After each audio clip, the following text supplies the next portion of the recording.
Ya, terima kasih pemirsa, Anda masih bersama kami dalam Kominfo Newsroom. Pemirsa, pemerintah melalui Kementerian Ketenagakerjaan menyatakan ketentuan perubahan mekanisme untuk pencairan jaminan hari tua atau JHT menjadi saat usia 56 tahun, tertuang dalam Peraturan Menteri Ketenagakerjaan atau Permenaker Nomor 2 Tahun 2022. Kita akan membahasnya bersama dengan Direktur Jenderal Pembinaan Hubungan Industrial dan Jaminan Sosial Tenaga Kerja, Ibu Dr. Randa Indah Anggoro Putri. Bu Dirjen, apa sebenarnya yang terjadi? Apa alasannya hadirnya Permenaker Republik Indonesia tahun 2022 nomor 2 yang mengatur bahwa JHT ini baru bisa dicairkan 100% ketika peserta berusia 56 tahun? Ya Mbak Bilkis, terima kasih. Sebenarnya ada sedikit kesalahpahaman memaknai terbitnya atau lahirnya Permenaker 2 2022 yang selalu dikatakan bahwa JHT baru bisa dicairkan 100% pada usia 56 tahun. Jadi sebenarnya bisa saja dicairkan jika seseorang terkena PHK tapi tidak sebesar yang dulu Permenaker 19 2015 ya. Yang sekarang 30% perumahan, kemudian 10% untuk manfaat lainnya dan sisanya nanti di usia 56 tahun. Kenapa kok sekarang berbeda yang Permenaker 2 ini dengan Permenaker 2 2022 dengan Permenaker 19 2015? Karena memang JHT adalah jaminan hari tua yang memang harus kita miliki untuk memastikan masa tua kita benar-benar secure gitu ya, ketika seorang pekerja sudah tidak produktif lagi, tidak memiliki daya saing yang tinggi. Dan Permenaker 2 2022 ini diterbitkan tidak sekonyong-konyong gitu ya, tidak ada landasannya. Landasannya jelas ada, yaitu ini merupakan produk turunan dari Undang-Undang Nomor 40 Tahun 2004 tentang Sistem Jaminan Sosial Nasional atau SJSN yang kemudian diturunkan dalam bentuk PP atau peraturan pemerintah, yaitu PP Nomor 60 Tahun 2015. Kemudian yang ini juga PP 60 merupakan perubahan daripada PP 46 2015. Nah, jadi sekali lagi dari segi hukum atau hierarki regulasi ya Mbak Bilkis, Permenaker 2 ini jelas ada acuan di atasnya. Dan Permenaker 2 2022 ini diterbitkan dengan mempertimbangkan perkembangan yang terjadi di bidang perlindungan sosial, yaitu kita tahu ya sebentar lagi akan launching JKP, Jaminan Kehilangan Pekerjaan, sebagai salah satu program jaminan sosial yang khusus untuk mengcover resiko bila terjadi pemutusan hubungan kerja. Untuk itu maka jaminan hari tua ini adalah saatnya kita kembalikan, dioptimalkan manfaatnya sebagai suatu bentuk jaminan sosial untuk masa tua para pekerja buruh. Demikian Mbak Bilkis. Oh baik, Bu Indah, jadi ini JHT dapat dicairkan tetapi tidak sebesar pada peraturan sebelumnya, seperti itu ya Bu ya. Kemudian untuk peraturan JHT ini diklaim bahwa buruh ini merasa tidak dilibatkan dalam pembahasan ini. Apa yang sebenarnya terjadi? Mengapa? Dan sudahkah pintu dialog ini dibuka dalam perumusan Permenaker Nomor 2 Tahun 2022?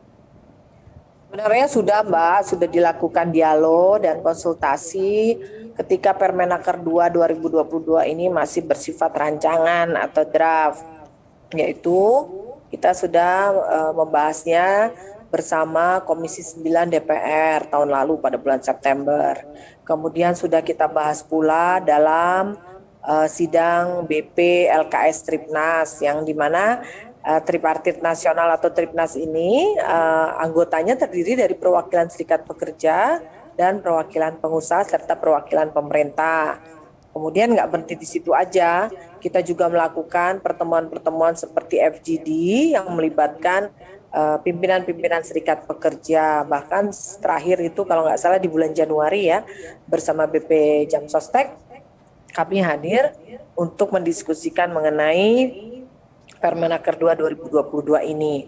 Dan Mbak Bilkis juga mungkin sudah tahu bahwa dorongan untuk menerbitkan Permenaker 2 2022 ini kan bukan hanya dari Kementerian Ketenagakerjaan saja, tapi juga merupakan dorongan dan rekomendasi dari beberapa pimpinan serikat pekerja yang beberapa tahun lalu pun juga sudah menyampaikan agar manfaat JHT benar-benar diharmoniskan dengan jaminan-jaminan sosial lain dan benar-benar JHT ini untuk memastikan security daripada masa tua para pekerja buruh. Dan ingat bahwa kita ini kan punya DJSN ya, Dewan Jaminan Sosial Nasional. Ini adalah terdiri dari sekelompok para pakar dan juga praktisi-praktisi serta pemerhati jaminan sosial di negeri ini yang anggotanya terdiri bukan dari birokrat saja, tapi terdiri dari perwakilan serikat pekerja, perwakilan pengusaha, perwakilan pakar, serta dari perwakilan pemerintah. Demikian Mbak Bilkis. Baik, jadi sebenarnya memang sudah didiskusikan dengan salah satunya dengan serikat pekerja ya, Bu Dirjen ya? Ya, sudah baik melalui mekanisme tripartit nasional maupun mekanisme pertemuan-pertemuan FGD. Oke. Kemudian untuk Permenaker ini kapan akan diberlakukan dan bagaimana kesiapan dari Kementerian Tenaga Kerja dalam mensosialisasikan Permenaker ini sehingga tidak menimbulkan kembali gejolak yang terlalu besar, Ibu?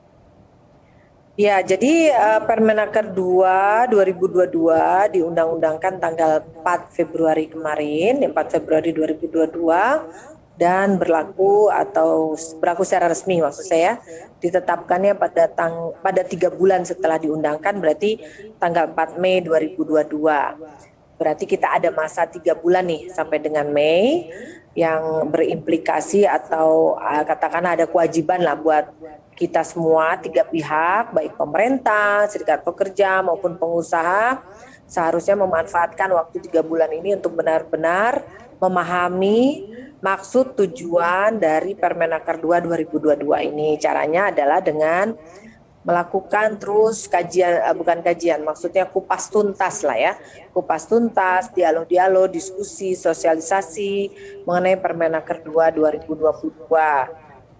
Kami pun dari Kementerian Ketenagakerjaan akan terus melakukan kegiatan-kegiatan diskusi, dialog, dan sosialisasi untuk memberikan pemahaman mengenai substansi atau materi dari Permenaker 2 2022 ini. Demikian Mbak Bilkis. Baik, dalam jangka 3 bulan akan disahkan pada tanggal 4 Mei 2022 nanti Ibu ya. Oke, kiranya apa manfaat yang akan dirasakan oleh peserta JHT akan perubahan ini? Yang tadi diberlakukannya juga dengan JKP ya Ibu, apa yang manfaat yang akan dirasakan oleh peserta? Yang jelas manfaatnya JHT adalah benar-benar dapat memberikan perlindungan yang lebih maksimal lagi bagi para pekerja ketika memasuki masa tua, yaitu masa pensiun ya, umur 56 tahun. Ketika sekali lagi tadi saya bilang ini suatu keniscayaan kalau semakin tua ya kan semakin tidak terlalu produktif dan tidak daya saingnya juga mulai menurun, maka sudah ada namanya jaminan hari tua untuk melindungi ya. Lalu manfaat lainnya adalah yang dibedakan dengan peraturan sebelumnya ya, yaitu bahwa jika sebelum umur 56 tahun seorang pekerja buruh ternyata ter-PHK tapi dia punya JHT dan sudah melakukan atau menjadi peserta dengan membayar iuran minimal 10 tahun, maka dia bisa mengklaim 30% tadi perumahan, 10% untuk manfaat lain yang memang jumlahnya tidak sebesar Permenaker yang dulu 19. Tapi nanti kan sudah berlaku JKP, jaminan kehilangan pekerjaan, yang memang diperuntukkan sebagai jaminan sosial bagi para korban PHK.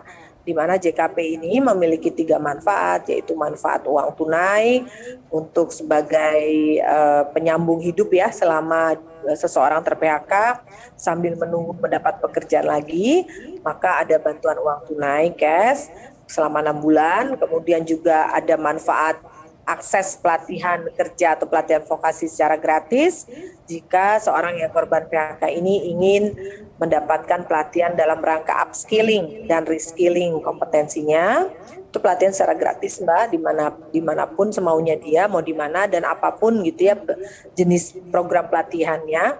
Kemudian yang ketiga adalah manfaat informasi lowongan kerja secara gratis pula serta konseling atau konsultasi dengan psikolog atau konselor